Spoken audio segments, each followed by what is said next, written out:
ಎಲ್ಲರಿಗೂ ನಮಸ್ಕಾರ ಸ್ನೇಹಿತರೆ, ಇವತ್ತಿನ ಗೃಹಲಕ್ಷ್ಮಿ ಅಪ್ಡೇಟ್ಗೆ ನಿಮ್ಮೆಲ್ಲರಿಗೂ ಸ್ವಾಗತ. ಇವತ್ತು ಸರ್ಕಾರದ ಕಡೆಯಿಂದ 18ನೇ ಕಂತಿನ ಗೃಹಲಕ್ಷ್ಮಿ ಹಣಕ್ಕೆ ಹಾಗೇನೆ 19ನೇ ಕಂತಿನ ಗೃಹಲಕ್ಷ್ಮಿ ಹಣಕ್ಕೆ ಭರ್ಜರಿ ಗುಡ್ ನ್ಯೂಸ್ ಬಂದಿದೆ ಅಂತಾನೆ ಹೇಳ್ಬೋದು ಸ್ನೇಹಿತರೆ. 18ನೇ ಕಂತಿನ ಹಣ ಹಾಗೆ 19ನೇ ಕಂತಿನ ಗೃಹಲಕ್ಷ್ಮಿ ಹಣ ಜಮಾ ಆಗೋಕೆ ಕ್ಷಣಗಣನೆ ಶುರುವಾಗಿದೆ. ಇದರ ಬಗ್ಗೆ ಕಂಪ್ಲೀಟ್ ಮಾಹಿತಿ ಈ ಒಂದು ವಿಡಿಯೋದಲ್ಲಿ ಇರುತ್ತೆ. ವಿಡಿಯೋನ ತಪ್ಪದೆ ಸಂಪೂರ್ಣವಾಗಿ ಲಾಸ್ಟ್ ತನಕ ನೋಡಿ ಸ್ನೇಹಿತರೆ. ವಿಡಿಯೋನ ಎಲ್ಲೂ ಕೂಡ ಸ್ಕಿಪ್ ಮಾಡಬೇಡಿ. ಎಲ್ಲ ಗೃಹಲಕ್ಷ್ಮಿ ಯೋಜನೆಯ ಫಲಾನುಭವಿಗಳಿಗೆ ಗುಡ್ ನ್ಯೂಸ್ ಇದೆ ಅಂತಾನೆ ಹೇಳ್ಬೋದು. ಹೌದು ಸ್ನೇಹಿತರೆ, ಈ ಒಂದು ವಿಡಿಯೋದಲ್ಲಿ 18ನೇ ಕಂತಿನ ಗೃಹಲಕ್ಷ್ಮಿ ಹಣ ಹಾಗೂ 19ನೇ ಕಂತಿನ ಗೃಹಲಕ್ಷ್ಮಿ ಹಣದ 2,000 ರೂಪಾಯಿ ಹಣ ಏನಿದೆ ಅದು ಮೊದಲನೇ ಹಂತದಲ್ಲಿ ಯಾವೆಲ್ಲ ಜಿಲ್ಲೆಗಳಿಗೆ ಮೊದಲು ಜಮಾ ಆಗುತ್ತೆ ಅನ್ನೋದನ್ನ ತಿಳಿಸ್ಕೊಡ್ತೀನಿ. ಹಾಗೇನೆ 18ನೇ ಕಂತಿನ ಬಗ್ಗೆ ಮುಖ್ಯವಾದ ಮಾಹಿತಿಯನ್ನು ಕೂಡ ತಿಳಿಸ್ಕೊಡ್ತೀನಿ ಸ್ನೇಹಿತರೆ. ಅದಕ್ಕೂ ಮುಂಚೆ ನೀವೇನಾದರೂ ನಮ್ಮ ಚಾನಲ್ಗೆ ಮೊದಲ ಸಲ ಭೇಟಿ ಕೊಡ್ತಾ ಇದ್ರೆ ದಯವಿಟ್ಟು ಸಬ್ಸ್ಕ್ರೈಬ್ ಮಾಡ್ಕೊಳ್ಳಿ ಸ್ನೇಹಿತರೆ. ಇದೇ ರೀತಿ ಗೃಹಲಕ್ಷ್ಮಿ ಯೋಜನೆಯ ಎಲ್ಲ ಮಾಹಿತಿಗಳನ್ನ ನಿಮಗೆ ಪ್ರತಿದಿನ ಕೊಡ್ತಾ ಇರ್ತೀನಿ. ಹಾಗೇನೆ ಈ ಒಂದು ವಿಡಿಯೋಗೆ ಲೈಕ್ ಕೊಡೋ ಮೂಲಕ ಸಪೋರ್ಟ್ ಮಾಡಿ ಸ್ನೇಹಿತರೆ.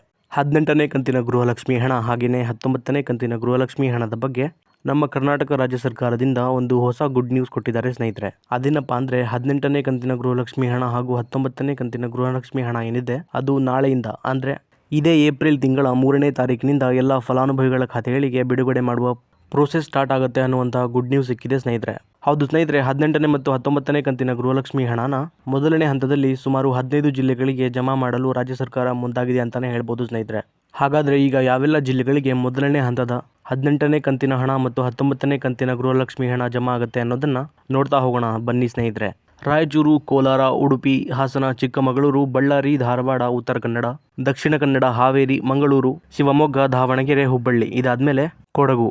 ಟೋಟಲ್ ಆಗಿ ಒಟ್ಟು 15 ಜಿಲ್ಲೆಗಳಿಗೆ, ಅಂದರೆ ನಾನೀಗ ನಿಮಗೆ ಏನು ತಿಳಿಸ್ಕೊಟ್ನಲ್ಲ 15 ಜಿಲ್ಲೆಗಳನ್ನ, ಈ 15 ಜಿಲ್ಲೆಗಳಿಗೆ ಮೊದಲನೇ ಹಂತದ 18ನೇ ಕಂತಿನ ಹಾಗೂ 19ನೇ ಕಂತಿನ ಗೃಹಲಕ್ಷ್ಮಿ ಯೋಜನೆಯ ಹಣ ಏನಿದೆ ಅದು ಮೊದಲನೇದಾಗಿ ಜಮಾ ಆಗ್ತಿರುವಂಥದ್ದು ಸ್ನೇಹಿತರೆ. ಈಗ ನೀವೆಲ್ಲರೂ ಇಲ್ಲೊಂದು ಕ್ಲಾರಿಟಿನ ತಿಳ್ಕೊಬೇಕಾಗತ್ತೆ ಸ್ನೇಹಿತರೆ.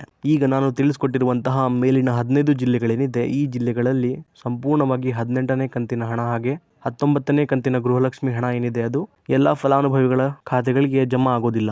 ಅಂದರೆ ಹಂತ ಹಂತವಾಗಿ ಇದೇ ಏಪ್ರಿಲ್ ತಿಂಗಳ ಒಳಗಾಗಿ, ಅಂದರೆ ಇದೇ ಏಪ್ರಿಲ್ ತಿಂಗಳ 23ನೇ ತಾರೀಕಿನ ಒಳಗಾಗಿ 18ನೇ ಕಂತಿನ ಗೃಹಲಕ್ಷ್ಮಿ ಹಣ ಹಾಗೆ 19ನೇ ಕಂತಿನ ಗೃಹಲಕ್ಷ್ಮಿ ಹಣ ಏನಿದೆ ಅದು ಸಂಪೂರ್ಣವಾಗಿ ಎಲ್ಲ ಮಹಿಳೆಯರ ಖಾತೆಗಳಿಗೆ ಜಮಾ ಆಗುವಂಥದ್ದು ಸ್ನೇಹಿತರೆ. ಯಾಕೆ ಅಂದರೆ ಪೂರ್ತಿಯಾಗಿ ಎಲ್ಲ ಫಲಾನುಭವಿಗಳ ಖಾತೆಗಳಿಗೆ ಹಣ ಜಮಾ ಆಗೋಕೆ ಕನಿಷ್ಠ ಅಂದರೂ ಕೂಡ 15ರಿಂದ 25 ದಿನಗಳ ತನಕ ಸಮಯ ಬೇಕೇ ಬೇಕು ಅನ್ನುವಂತಹ ಅಪ್ಡೇಟನ್ನು ಲಕ್ಷ್ಮೀ ಹೆಬ್ಬಾಳ್ಕರ್ ಮೇಡಮ್ ಅವರು ಕೊಟ್ಟಿದ್ದಾರೆ. ಹಾಗಾಗಿ ಒಂದು ದಿನಕ್ಕೆ ಇಷ್ಟು ಜನರಿಗೆ ಅನ್ನುವಂತಹ ರೀತಿಯಲ್ಲಿ ಈ ಒಂದು 18ನೇ ಕಂತಿನ ಹಾಗೂ 19ನೇ ಕಂತಿನ ಹಣ ಏನಿದೆ ಅದು ಜಮಾ ಆಗ್ತಾ ಹೋಗುವಂಥದ್ದು ಸ್ನೇಹಿತರೆ. ಇನ್ನು ಉಳಿದಂತಹ ಜಿಲ್ಲೆಗಳಿಗೆ 18ನೇ ಕಂತಿನ ಹಣ ಹಾಗೂ 19ನೇ ಕಂತಿನ ಹಣ ಯಾವಾಗ ಬರುತ್ತೆ ಅನ್ನೋದನ್ನು ನೋಡೋದಾದರೆ ಈಗ ಮೊದಲನೇ ಹಂತದಲ್ಲಿ 15 ಜಿಲ್ಲೆಗಳಿಗೆ ಮಾತ್ರ ಹಂತ ಹಂತವಾಗಿ 18ನೇ ಕಂತಿನ ಹಣ ಹಾಗೂ 19ನೇ ಕಂತಿನ ಹಣ ಬಿಡುಗಡೆ ಆಗುವಂಥದ್ದು ಸ್ನೇಹಿತರೆ.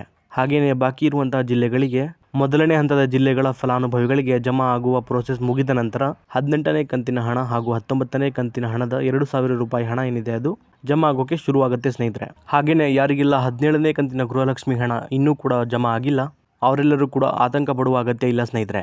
ಅವರಿಗೂ ಕೂಡ ಇದೇ ಏಪ್ರಿಲ್ ತಿಂಗಳ 10ನೇ ತಾರೀಕಿನ ಒಳಗಾಗಿ 17ನೇ ಕಂತಿನ ಹಣನೂ ಕೂಡ ಸಂಪೂರ್ಣವಾಗಿ ಜಮಾ ಆಗುತ್ತೆ ಅನ್ನೋಂಥ ಮಾಹಿತಿನ ಶ್ರೀಮತಿ ಲಕ್ಷ್ಮೀ ಹೆಬ್ಬಾಳ್ಕರ್ ಮೇಡಮ್ ಅವರು ಕೊಟ್ಟಿದ್ದಾರೆ ಸ್ನೇಹಿತರೆ.